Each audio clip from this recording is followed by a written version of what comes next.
ಇವತ್ತು ನಾನೇನಾದರೂ ಕುಮಾರಸ್ವಾಮಿ ಅಂತಕ್ಕಂಥದ್ದು ಈ ನಾಡಿನ ಜನತೆಗೆ ಪರಿಚಯ ಆಗಿದ್ರೆ, ಒಂದು ನನ್ನ ರಾಮನಗರದ ಜನತೆಯ ಒಂದು ಶ್ರಮ ನನಗೆ ಮಾಡಿದಂತ ಆಶೀರ್ವಾದ, ಎರಡು ಯಡಿಯೂರಪ್ಪನವ್ರ ಜೊತೆನಲ್ಲಿ ನಾನು ಸರ್ಕಾರ ಮಾಡಿ ಉತ್ತಮವಾದಂತಹ ಆಡಳಿತವನ್ನ ಆ ಸಂದರ್ಭದಲ್ಲಿ ನಾಡಿಗೆ ಏನು ಕೊಟ್ಟಿದ್ದೇವೆ.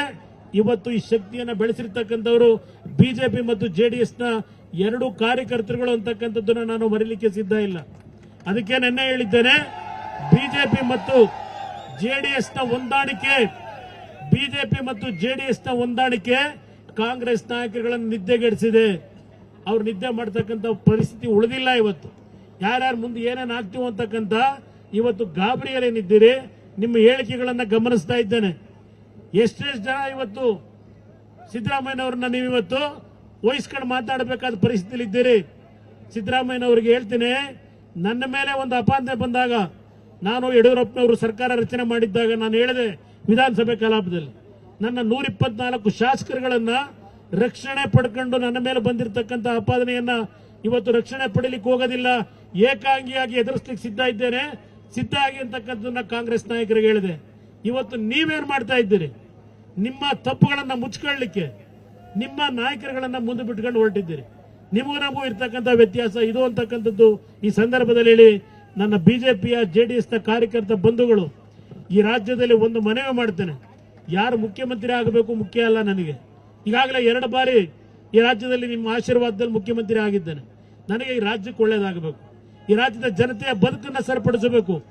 ಆ ಹಿನ್ನೆಲೆಯಲ್ಲಿ ಮುಂದಿನ ದಿನಗಳಲ್ಲಿ ಬಿಜೆಪಿ ಮತ್ತು ಜೆಡಿಎಸ್ನ ಒಂದು ಸಮ್ಮಿಶ್ರ ಸರ್ಕಾರವನ್ನು ತರತಕ್ಕಂಥ ನಿಟ್ಟಿನಲ್ಲಿ ನನ್ನ ಸಂಪೂರ್ಣ ದುಡಿಮೆಯನ್ನ ನಿಮ್ಮಗಳಿಗೋಸ್ಕರವಾಗಿ ಮೀಸಲಿಟ್ಟಿದ್ದೇನೆ. ಕಾಂಗ್ರೆಸ್ ನಾಯಕರ ಜೊತೆನಲ್ಲಿ 14 ತಿಂಗಳ ಆಡಳಿತ, ಆ 14 ತಿಂಗಳ ಆಡಳಿತ ಹೆಂಗೆ ನಡೆಸಿದೆ ಅಂತಕ್ಕಂಥದ್ದು ಅನುಭವಿಸಿದ್ದೇನೆ.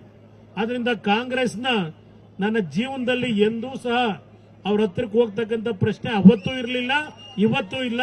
ನಾನೇ ನಿಮ್ಮ ಮುಂದೆ ಅರ್ಜಿ ಹಾಕಿರಲಿಲ್ಲ ಮುಖ್ಯಮಂತ್ರಿ ಮಾಡಿ ಅಂತ. ಬಂದು ಗೋಗರ್ಕಂಡು ಮುಖ್ಯಮಂತ್ರಿ ಮಾಡಿದ್ರಿ. ಆದ್ರೆ ನಾನಾಗ ದುಡ್ಡು ಹೊಡೆಯೋ ಕೆಲಸ ಮಾಡಲಿಲ್ಲ ಶಿವಕುಮಾರ್. ನಾನು ಅವತ್ತು ರೈತರ ಸಾಲ 25,000 ಕೋಟಿ ರೈತರ ಸಾಲ ಮನ್ನಾ ಮಾಡ್ತಕ್ಕಂಥದ್ರ ಮುಖಾಂತರ ನಾನು ರೈತರನ್ನ ಉಳಿಸ್ತಕ್ಕಂಥ ಕೆಲಸ ಮಾಡಿ ಬಂದಿದ್ದೇನೆ. ಅದರಿಂದ ನಿಮಗೆ ಯಾವ ನೈತಿಕತೆ ಇಲ್ಲ.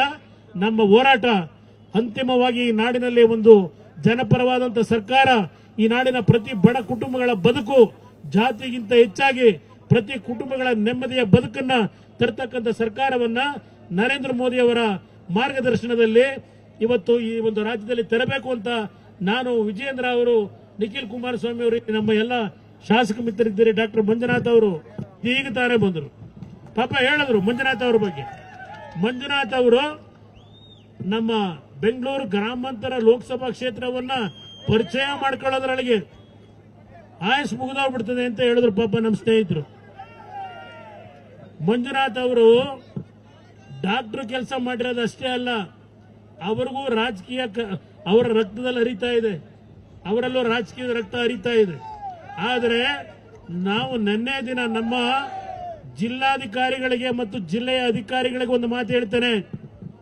ಯಾವತ್ತು ಬೆಂಗಳೂರು ಗ್ರಾಮಾಂತರ ಕ್ಷೇತ್ರದ ಜನತೆ ಕಳೆದ ಲೋಕಸಭಾ ಚುನಾವಣೆಯಲ್ಲಿ ತಿರಸ್ಕಾರ ಮಾಡಿದ್ದಾರೆ ಅಂತ ಅಭ್ಯರ್ಥಿ, ಸೋತಿರ್ತಕ್ಕಂಥ ಅಭ್ಯರ್ಥಿಯನ್ನ ನಿನ್ನೆನೂ ಸಹ ಜಿಲ್ಲಾಧಿಕಾರಿಗಳ ಕಚೇರಿಯಲ್ಲಿ ಕೂರಿಸ್ಕೊಂಡು ಏನೇನು ರಾಜಕೀಯ ಮಾಡ್ತಾ ಇದ್ದೀರಿ?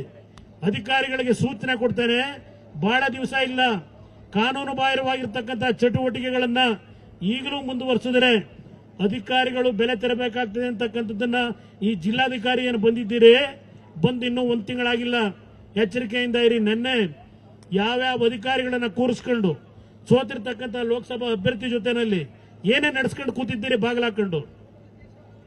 ಬಗರ್ಹುಕುಂ ಅಧ್ಯಕ್ಷರಾಗಿ ಜನತೆಗೆ ಸೈಟ್ ಕೊಡಿಸ್ತೀವಿ ಅಂತ ಅವರ ಹೆಸರಿನಲ್ಲಿ ಲೂಟಿ ಹೊಡೆಯಕ್ಕೆ ಬಗರ್ಹುಕುಂ ಅಧ್ಯಕ್ಷರು ನಾನು ಕಾಣದೇ ಇರೋದ. ಆದ್ರಿಂದ ಇವೆಲ್ಲ ನೋಡ್ತಾ ಇದ್ದೀನಿ. ಎಲ್ಲಿದ್ರು ನಮಗೆ ಮಾಹಿತಿ ಕೊಡ್ತಕ್ಕಂಥ ಅಧಿಕಾರಿಗಳು ಇನ್ನೂ ಕೆಲವರು ಇದ್ದಾರೆ, ಒಳ್ಳೆ ವ್ಯಕ್ತಿಗಳು, ದಲಿತರ ಬಗ್ಗೆ ಚರ್ಚೆ ಮಾಡ್ತಾರೆ. ಇವತ್ತು ಅಲ್ಲಿ ಕಲಬುರಗಿನಲ್ಲಿ ಟಿವಿ ನೋಡಿ ಆ ಹೆಣ್ಣು ಮಗಳು ಬಹುಶಃ 27-28 ವರ್ಷ ಇರಬಹುದು, ಗರ್ಭಿಣಿ ಹೆಣ್ಣು ಮಗಳು. ಆ ಹೆಣ್ಣು ಮಗಳು ಇವತ್ತು ಕಣ್ಣಲ್ಲಿ ನೀರು ಹಾಕಿ ಯಾವೊಂದು ನೋವಿನಲ್ಲಿದ್ದಾಳೆ. ನಿಮ್ಗೆ ಏನಾದರೂ ಕನಿಕರ ಇದೆಯಾ, ಮನುಷ್ಯತ್ವ ಇದೆಯಾ? ಈ ಸರ್ಕಾರಕ್ಕೆ ಕೇಳಲಿಕ್ಕೆ ಬಯಸ್ತೀನಿ.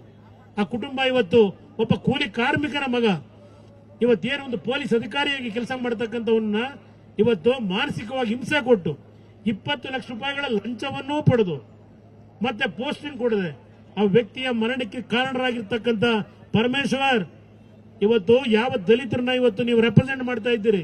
ನಿಮ್ಮ ಯೋಗ್ಯತೆಗೆ ಒಬ್ಬ ಗೃಹ ಸಚಿವರಾಗಿ ನಿಮ್ಮ ಇಲಾಖೆಯ ಒಬ್ಬ ದಲಿತ ಅಧಿಕಾರಿಯನ್ನ ರಕ್ಷಣೆ ಮಾಡ್ಲಿಕ್ಕೆ ಆಗದೆ ಇದ್ದವರು ಈ ರಾಜ್ಯದ ಜನತೆಯ ಯಾವ ರಕ್ಷಣೆಯನ್ನ ನಿಮ್ಮ ಕೈಯಲ್ಲಿ ಮಾಡ್ಲಿಕ್ಕೆ ಸಾಧ್ಯ? ಇದನ್ನ ನಾನು ಪ್ರಶ್ನೆ ಮಾಡ್ಲಿಕ್ಕೆ ಬಯಸ್ತೀನಿ. ಇವತ್ತು ನಮ್ಮ ಪಾದಯಾತ್ರೆಯನ್ನ ಮುಂದಿನ 8 ದಿನಗಳ ಕಾಲ ಮೈಸೂರು ನಗರಕ್ಕೆ ಹೋಗಬೇಕಾಗಿದೆ. ಪಾಪ ಜನಾಂದೋಲನದ ಕಾರ್ಯಕ್ರಮ ಮುಖಾಂತರ ಕಾಂಗ್ರೆಸ್ ನಾಯಕರೇನು ಹೊರಟಿದ್ದೀರಿ, ನಮಗೆ ಎಲ್ಲಾ ರೀತಿಯ ವ್ಯವಸ್ಥೆಗಳನ್ನ ಮಾಡಿ ಮುಂದೇನು ಹೋಗ್ತಾ ಇದ್ದೀರಿ. ನಿಮ್ಮ ಪಾದಯಾತ್ರೆ ಜನತೆ ಅದಕ್ಕೆ ಉತ್ತರ ಕೊಡ್ತಾರೆ, ನಾನು ಉತ್ತರ ಕೊಡಬೇಕಾಗಿಲ್ಲ. ಎಲ್ಲ ನನ್ನ ಕಾರ್ಯಕರ್ತರಿಗೆ ಗೌರವಪೂರ್ವಕವಂತ ವಂದನೆಗಳು. ಕನ್ನಡಿಗರ ಮೆಚ್ಚಿನ ನಿಮ್ಮ ನ್ಯೂಸ್ 18 ಕನ್ನಡ ಈಗ ವಾಟ್ಸ್ಆಪ್ನಲ್ಲಿಯೂ ಲಭ್ಯ.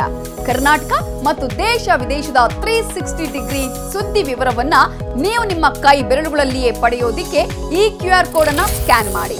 ನಮ್ಮ ಚಾನೆಲ್ ಅನ್ನ ಫಾಲೋ ಮಾಡಿ, ನೋಟಿಫಿಕೇಶನ್ ಆನ್ ಮಾಡಿ.